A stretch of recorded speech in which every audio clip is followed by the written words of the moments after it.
There are moments in ministry when words fail, when no sermon, no carefully chosen scripture, no prepared prayer can reach the ache in the room.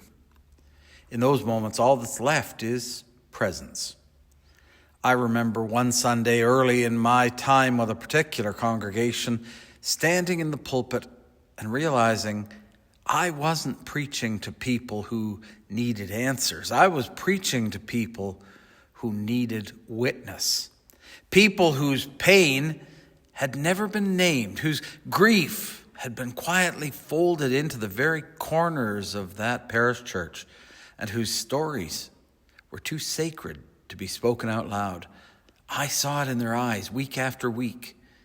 And so I did what ministry sometimes demands. I stayed. I stood. I watched. I listened. I carried their stories in silence. I became a presence, not a fixer, not a hero, not a voice above, but a champion beside. That's what I call the sacramental ministry of presence. It's the ministry that doesn't try to fill the silence with noise or the pain with platitudes. It simply abides. It's Eucharistic, broken open, offered up, present among the people, like bread on the altar, ordinary and yet somehow filled with grace. That kind of presence says, you're not alone.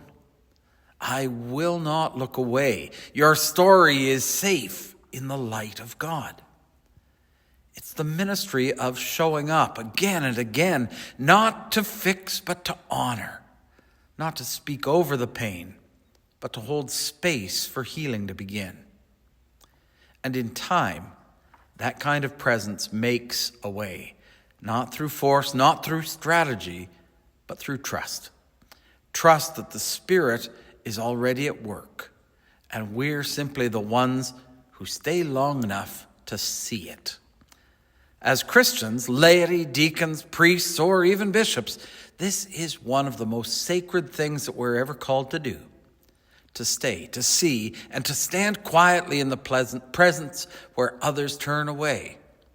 In those moments, ministry becomes sacrament, and presence becomes prayer.